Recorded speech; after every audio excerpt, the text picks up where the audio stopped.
right, you guys, we are now going to be completing example 17, which is still one of the angle proofs that we're going to be doing. Again, we're not solving for x. We're going to use those nifty definitions, angles, theorems, and postulates to help us get to where we need to get to.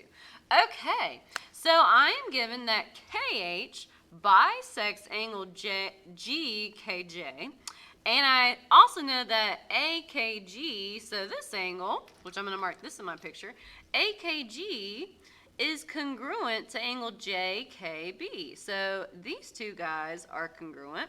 And I want to show, so I can't assume this anywhere, but I want to show that 9 is congruent to 10. All right, so that is my goal. My goal is to show 9 and 10 are congruent. Okay, but before I get there, I'm going to start going over the given and trying to introduce words that are found in the given to help us progress through this proof. So before we get going though, what do I always write first in my proof? I do always write the given, which states that ray k to the h, that's a ray KH, sorry guys, ray KH bisects angle GKJ. And also know that the measure of angle AKG equals the measure of angle JKB. Okay, which there's a lot of letters and stuff going on, so we got to kind of keep it straight in our head. Okay, so this is the given. Okay, so do you guys spot any keywords in the given that might be helpful to give me another step in my proof? Anything in there that we could define or have a theorem associated with? I see it too, you guys. Do you guys see the word bisects? Okay, so we know that KH is bisecting angle GKJ, which I'm going to write that angle again just so you can see a little clearer what's going on, because there's a lot going on in that picture, and I just don't want to overly confuse the problem or complicate it.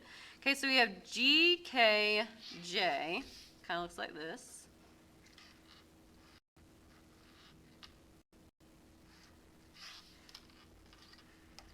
And again, it doesn't say drawn to scale, so it doesn't have to be perfect.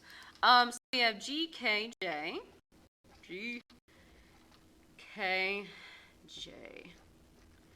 okay, and this is H. Okay, so again, you guys, we know that ray KH, so this is our ray. This ray is bisecting the big angle. It is bisecting GKJ.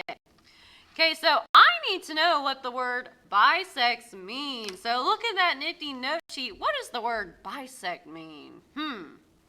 Well, it means an object that will hit something else in the middle and create two congruent angles. So since I know that KH is a bisector, it will slice GKJ in half and make two congruent angles. So by my definition of a bisector, I will know that angle GKH, so GKH, is congruent to angle HKJ.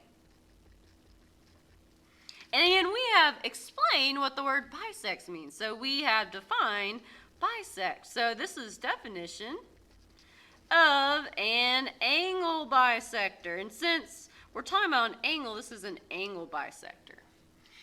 Okay, so there we go. We're getting somewhere.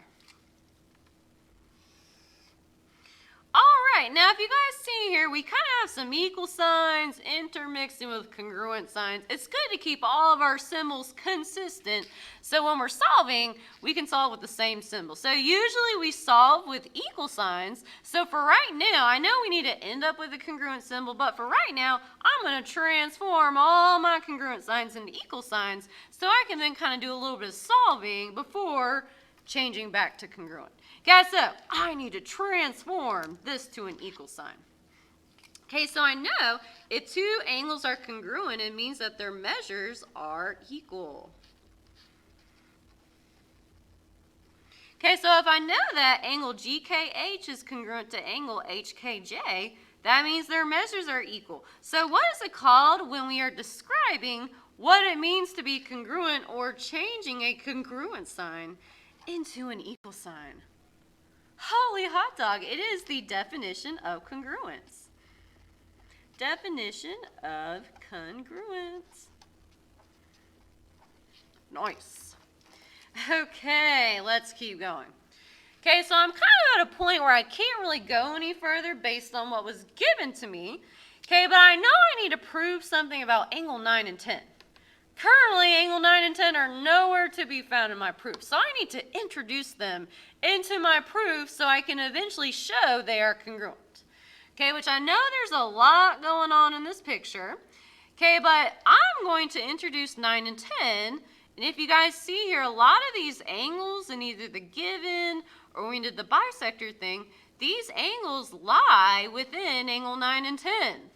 So it might be good to break down angle 9 and 10 since a lot of what we're talking about involves angles that are a part of angle 9 and 10. Like AKG is within angle 9, JKB is within angle 10, and then also GKH is in 9 and HKJ is in 10. Okay, so we have a lot of angles that are lying within 9 and 10 already in the proof. So we might as well break down 9 and 10 since that's kind of where our proof is heading. So I'm going to break on down my 9 and 10. Okay, so which two angles lie within angle 9? What are these two angles right here? Well, that will equal the measure of angle AKG plus the measure of angle GKH. Okay, and then the measure of angle 10, which two angles lie within angle 10? Well, that would be the measure of angle HKJ and the measure of angle JKB. Okay, so I have broken down 9 and 10 into these smaller angles that make up that angle. What is it called when we add angles together or show the smaller angles adding up to equal the bigger angle? Oh man, snazzy answer, you guys. This would be the angle addition postulate.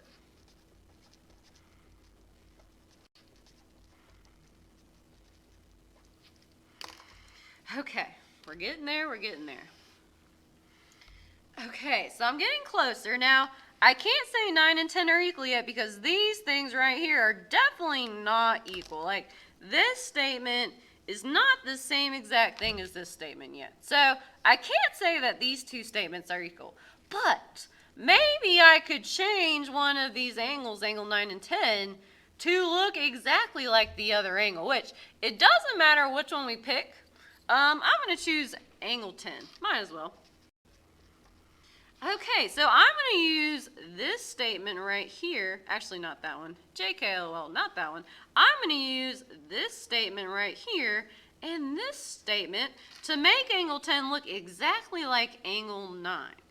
Okay, so HKJ, if we see here, HKJ equals GKH.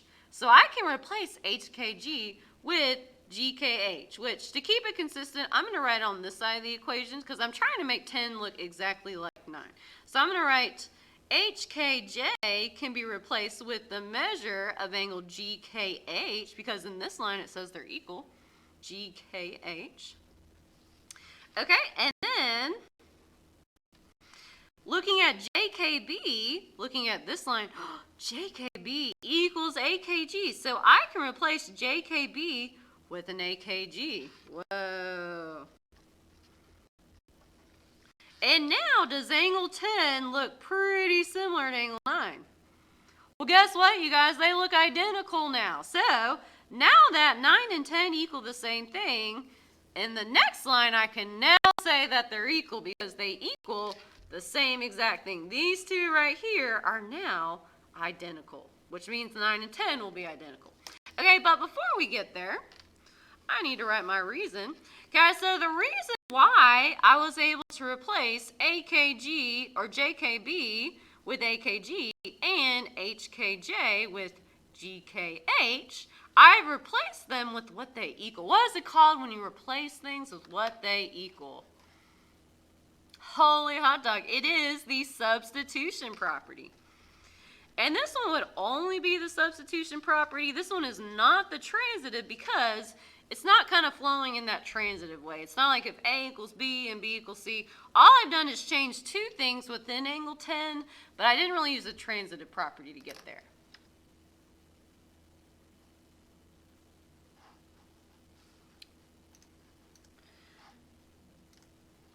All right, sorry guys, I had to pause the video for a second because I had a class coming in. But anyways, back to the problem. So, now that the measure of angle 10 equals literally the same exact thing as angle 9, what that means, you guys, is that 9 and 10 have to be equal. Okay, so since these two are equal, 9 and 10 have to be equal. So, measure of angle 9 will equal the measure of angle 10.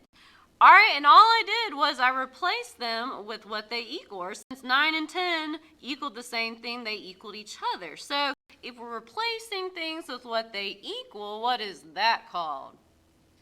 Holy hot dog. It is called the substitution property. Or again, it could kind of be the transitive property if if 9 equals AKG plus GKH, and AKG plus GKH equals 10, then 9 equals 10. So it's also the transitive property, technically.